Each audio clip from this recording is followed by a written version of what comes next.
दोस्तों multiple users के बीच account sharing एक बहुत ही कॉमन प्रैक्टिस है। इनफैक्ट कई स्टूडेंट्स और स्टार्टअप बिजनेस के पास तो कोई ऑप्शन ही नहीं होता। अगर वो ऐसा ना करें तो कोई भी प्रो सर्विस या फिर अकाउंट उनके लिए काफी कॉस्टली हो जाता है। आज की डेट में ज्यादातर services number of user based होती हैं या फिर number of device based subscription provide करती हैं। यानी कि किसी सर्विस को या किसी वेबसाइट या किसी एप्लीकेशन को कोई सिंगल यूजर या फिर सिंगल डिवाइस पर ही यूज किया जा सकता है। अगर मोर देन वन डिवाइस पर या फिर मोर देन वन यूजर एक ही अकाउंट को यूज करते हैं तो अकाउंट को बैन कर दिया जाता है या फिर रिस्ट्रिक्ट कर दिया जाता है। इस तरीके की दिक्कतें देखने को मिलती हैं। AI tools like ChatGPT, CapCut या फिर other design tools like Canva उन टूल्स में से एक हैं जो इस तरीके की कंडीशन के साथ यूज किए जाते हैं। एंड ऑफ कोर्स ज्यादातर केस में एक सिंगल प्रो सब्सक्रिप्शन लेके इनका यूज एज अ टीम किया जा रहा है। और अगर आप भी ऐसा करते हो तो आप अकेले नहीं हो। ऐसे बहुत लोग हैं जो करते हैं, एज अ टीम वर्क करते हैं, एक ही प्रो सब्सक्रिप्शन को मल्टीपल यूजर मल्टीपल सिस्टम पे यूज करते हैं। लेकिन पिछले कुछ टाइम से काफी सारे मैसेजेस और टेक्स्ट मेरे पास आ रहे हैं जो एक प्रॉब्लम फेस कर रहे हैं, लाइक मल्टीपल डिवाइस पर सेम अकाउंट लॉगिन की वजह से अकाउंट शेयरिंग बैन हो रही है। रीजन सबके अलग अलग हैं। लाइक कुछ को बैन का रीजन ये दिया जा रहा है कि सस्पिशियस लॉगिन डिटेक्ट हुआ है, या फिर कुछ को कुकीज और क्रेडेंशियल कुड बी एक्सपोज जैसा मैसेज आ रहा है, या फिर अकाउंट को फ्लैग ही कर दिया जा रहा है। और इसका सीधा इम्पैक्ट जो है वो स्टूडेंट्स पर या फिर लो रेवेन्यू स्टार्टअप्स जो हैं उनकी वर्किंग पर सीधे तौर पे पड़ रहा है। लेकिन चलिए, प्रॉब्लम तो बहुत है, लेकिन इसका सॉल्यूशन क्या है? अब ऐसा तो है नहीं कि भैया एक छत के नीचे अगर 4 यूजर हैं या फिर 4 डिफरेंट डिवाइस हैं तो 4 अकाउंट सब्सक्रिप्शन पे किया जाए। अगर ऐसा किया भी जाएगा तो फिर तो अगर कोई स्टार्टअप बिजनेस है तो ऑलरेडी लॉस में चले जाएगा। अकाउंट बैन या फिर फ्लैग की जो प्रॉब्लम फेस कर रहे हैं, तो सॉल्यूशन मैं आपको इसका बताता हूँ। इसका सॉल्यूशन है anti detect browser. Anti detect browser सिर्फ मल्टीपल अकाउंट को सिंगल सिस्टम पर यूज करने के काम ही नहीं आता। इनफैक्ट सिंगल अकाउंट को मल्टीपल सिस्टम पर भी आप एंटी डिटेक्ट ब्राउजर की हेल्प से यूज कर सकते हैं। ये एक नई चीज मैं आज आपको बताने जा रहा हूं, इसलिए वीडियो को आप एंड तक देखना, काफी इंटरेस्टिंग वीडियो आपके लिए होने वाला है। लेकिन ये जो फीचर मैं आपको बताने जा रहा हूं ये हर ब्राउजर में नहीं होता। चलो तो गूगल पे चलते हैं और उस ब्राउजर को सर्च करते हैं जिसमें ये फीचर आपको मिलने वाला है। जिस ब्राउजर की बात हम यहाँ पे कर रहे हैं उसका नाम है DiClock, DiCloak। ये आप सर्च करेंगे, जस्ट गूगल पे सर्च जैसे ही करेंगे DiClock की ऑफिशियल वेबसाइट आपके सामने जाएगी, DiClock.com। जैसा कि मैंने आपको बताया कि DiClock एक एंटी डिटेक्ट ब्राउजर है जिसका यूज मल्टीपल अकाउंट्स को मैनेज करने के लिए किया जाता है, with protected fingerprint, shielded team work and private data privacy के साथ। आप में से कई लोग सोचते होंगे कि यार वेबसाइट को कैसे पता चलता है कि यार मैं जो अकाउंट यूज कर रहा हूँ वो दूसरे सिस्टम पर भी यूज मैंने कर लिया, या फिर किसी दूसरे अकाउंट को मैं अपने सिस्टम पे यूज कर रहा हूँ। वेबसाइट को कैसे पता चलता है, कैसे वेबसाइट ट्रैक कर? तो देखो, ये जो प्रोसेस होता है इसे बोलते हैं ब्राउजर फिंगरप्रिंट। ये ब्राउजर फिंगरप्रिंट की वजह से होता है। जब भी आप किसी वेबसाइट को विजिट करते हैं ना, तो आपके सिस्टम की कॉन्फ़िगरेशन, लाइक कौन सा ब्राउजर है, कौन सा OS है, क्या रेजोल्यूशन है आपके सिस्टम का, क्या ब्राउजर रेजोल्यूशन है, क्या IP है, सब कुछ वो वेबसाइट ट्रैक कर लेती है।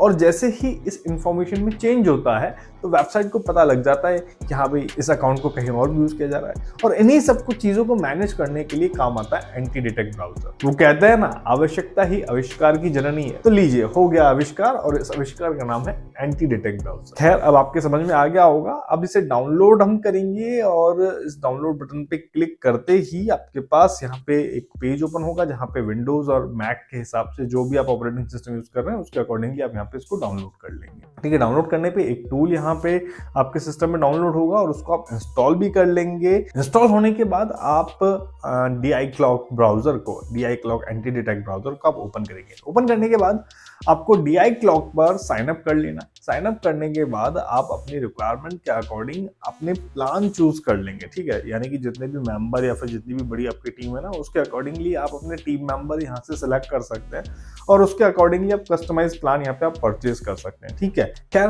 बैक टू DiClock इंटरफेस चलते हैं। इंटरफेस काफी अमेजिंग है क्योंकि काफी कुछ आप यहाँ पर इस एंटी डिटेक्ट ब्राउजर की हेल्प से मैनेज कर सकते हैं। सेम अकाउंट को मल्टीपल सिस्टम पे लॉगिन करने के लिए हमें यहाँ पे कुछ सेटिंग्स पहले से ही करनी होगी ब्राउजर में, तो सबसे पहले वो कर लेते हैं। तो यहाँ पे लेफ्ट साइड में सबसे नीचे ग्लोबल सेटिंग एक ऑप्शन मिलेगा, इधर आपको जाना है, इस पे क्लिक करना और यहाँ पर डेटा सेटिंग में, डेटा सिंक में यहाँ पे आपको लोकल स्टोरेज, इंडेक्स DB और एक्सटेंशन डेटा को टिक कर देना है। और साथ ही एक नीचे ऑप्शन आपको मिलेगा prevents member from overwriting cloud data, इस ऑप्शन को भी आप ऑन कर देंगे।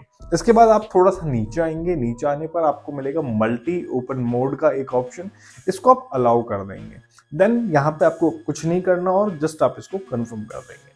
अब टाइम है प्रोफाइल क्रिएट करने का, ठीक है। तो लेफ्ट हैंड साइड में ही सबसे ऊपर टॉप पर यहाँ पे आपको मिलेगा प्रोफाइल्स, इसमें आप जाएंगे और यहाँ पर आपको ऑप्शन मिलेगा क्रिएट प्रोफाइल का। आप यहाँ से क्रिएट प्रोफाइल पे क्लिक करेंगे। प्रोफाइल का मतलब है कि आप यहाँ एक सिस्टम क्रिएट कर रहे हो और इस सेम सिस्टम को मल्टीपल यूजर अपने सिस्टम पर यूज कर सकते हैं। तो प्रोफाइल नेम हम यहाँ पर दे देते हैं, let's say for example chat GPT के लिए हम यहाँ पे आपको बता रहे हैं, तो चैट जीपीटी यहाँ पे आप लिख देंगे। तो चैट जीपीटी के प्रो अकाउंट को अगर हमें मल्टीपल सिस्टम पे यूज करना है तो हम यहाँ पे चैट जीपीटी प्रोफाइल नाम दे देते हैं, बाकी आप कुछ भी दे सकते हैं। लिंक अकाउंट में आप यहाँ से अदर अकाउंट सेलेक्ट करेंगे। लिंक अकाउंट से हमने यहाँ पे अदर अकाउंट सेलेक्ट किया क्योंकि चैट जीपीटी लिस्ट में है नहीं। अगर कोई और सर्विस आपको यहाँ पे बनानी है तो आप यहाँ से वो सेलेक्ट कर देंगे जो यहाँ पे अवेलेबल है, अदरवाइज आप अदर सेलेक्ट करेंगे। प्लेटफॉर्म यूआरएल में आप वेबसाइट का यूआरएल, अकाउंट नेम और पासवर्ड यहाँ पे आप डाल सकते हो, जो कि ऑप्शनल है, लेकिन आप यूआरएल एकदम करेक्ट डालेंगे। आगे बढ़ेंगे, प्रॉक्सी सेटिंग का भी ऑप्शन यहाँ पे मिलता है। वैसे तो इस सेटअप के लिए आपको अलग से प्रॉक्सी की नीड नहीं है, लेकिन अगर आप ज्यादा आइसोलेशन चाहते हैं, ज्यादा प्रिवेसी पे आप काम कर रहे हैं, तो आप अपनी प्रॉक्सी यहाँ पे एंटर कर सकते हैं अगर आपने कोई परचेज की हुई है तो। अदरवाइज यहाँ पे आप थर्ड पार्टी चैनल से भी यहाँ पर आप प्रॉक्सी को परचेज कर सकते हैं। ये आपके लिए एकदम ऑप्शनल है, जरूरी नहीं है प्रॉक्सी परचेज करना।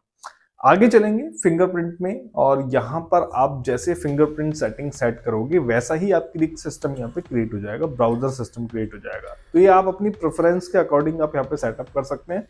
डिफॉल्ट स्टार्टअप में मैं यहाँ पे चैट जीपीटी का यूआरएल डाल देता हूँ। चैट जीपीटी में एग्जांपल के तौर पे बता रहा हूँ, ऐसी कई सर्विसेज हैं जिनका यूज आप इस तरीके से ले सकते हैं, ठीक है, जहां पर आपको दिक्कत आ रही है, ठीक है। तो यहाँ पे हम कंफर्म कर देते हैं और ये भाई हमारी प्रोफाइल बन गई, यानी कि सिस्टम बन गया है हमारा।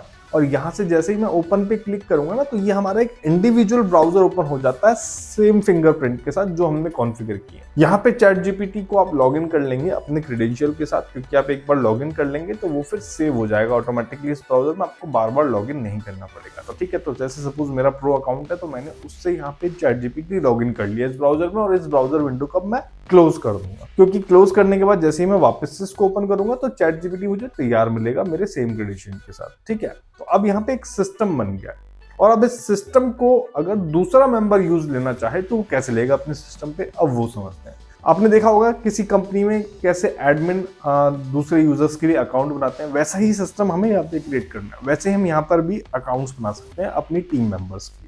कैसे बनाएंगे? लेफ्ट हैंड साइड में नीचे एक ऑप्शन आपको मिलेगा टीम का, और उसमें आपको मेंबर का ऑप्शन मिलेगा। यहाँ क्रिएट मेंबर पे क्लिक आपको करना है। क्रिएट मेंबर पे मैंने यहाँ पे क्लिक किया, देन यहाँ पे इंटरनल मेंबर यहाँ पे सिलेक्ट किया।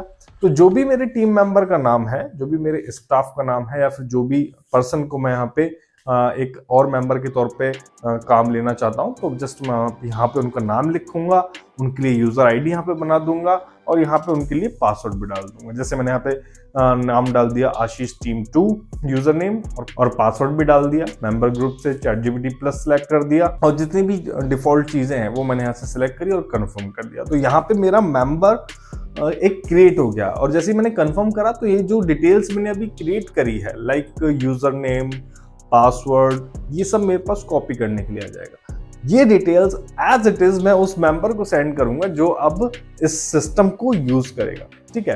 अब उस पर्सन को क्या करना होगा, ये DI क्लॉक का इसमें लिंक दिया होगा। DI क्लॉक ब्राउजर सेम जैसा अभी मैंने आपको इंस्टॉल करके बताया, उसको अपने सिस्टम में इंस्टॉल करना होगा, और जो क्रेडेंशियल अब मैंने उसको दिए हैं उन क्रेडेंशियल से वो इस ब्राउजर में लॉगिन करेगा, ठीक है। जैसे आशीष जी अब अपने क्रेडेंशियल से इसमें लॉगिन कर रहे हैं, तो लिमिटेड ऑप्शन के साथ यहाँ पे DI क्लॉक में उनके सामने ये प्रोफाइल आ जाएगी, जिसको वो ओपन करेंगे, और ओपन करते ही सेम ChatGPT प्रो अकाउंट जो मैंने अपने प्रोफाइल में ओपन किया था एज एडमिन, जिसका यूज मैं ले रहा हूं, जो मेरा प्रो अकाउंट है, वो सेम फिंगरप्रिंट के साथ यहाँ पे ओपन हो जाएगा। इस तरीके से मल्टीपल यूजर एक सेम अकाउंट को सेम फिंगरप्रिंट के साथ यहाँ पर लॉगिन कर सकते हैं, यूज कर सकते हैं, जिससे होता क्या है, बैन जैसे इश्यूज सॉल्व हो जाते हैं, फ्लैग जैसे इश्यूज सॉल्व हो जाते हैं। जितने भी जो सर्विसेज हैं, जो साइबर सिक्योरिटी रीजन की वजह से आपके अकाउंट को बैन कर देते हैं, उन्हें लगता है कि कोई हैकर अटैक हुआ है या फिर आपके जो क्रेडेंशियल हैं वो कॉम्प्रोमाइज हुए हैं, जिस वजह से वो उसको अकाउंट को बैन कर देते हैं, तो वो अब नहीं होंगे। तो अगर आप भी ऐसी कोई सर्विस यूज कर रहे हैं जिसमें आपको अकाउंट बैन फेस करना पड़ रहा है सेम अकाउंट को मल्टीपल डिवाइस पे यूज करने की वजह से, तो आप इस सर्विस का यूज ले सकते हैं जिसमें आपका काफी खर्चा बच सकता है। आई होप कि जो जानकारी है आपके लिए यूनिक होगी, अपने आप में एक अमेजिंग इंफॉर्मेशन आपको लगी होगी। क्या पता आपके यूज केस में काम आए। अगर आपके काम ना आए, आपको लगता है कि ऐसा आपकी जानकारी में कोई है जिसके काम आ सकता है, तो आप उस तक ये वीडियो पहुंचा सकते हैं। बाकी आपको इस टूल से रिलेटेड जितने भी लिंक्स हैं, जो भी डिस्काउंट आपको हो सकते हैं, वो सारी इंफॉर्मेशन आपको डिस्क्रिप्शन में मिल जाएगी, तो उनको फॉलो कीजिएगा। मैं मिलूंगा आपसे नेक्स्ट वीडियो में एक और नई जानकारी के साथ। तब तक के लिए देखते रहिएगा बस टेक। धन्यवाद। जय हिंद।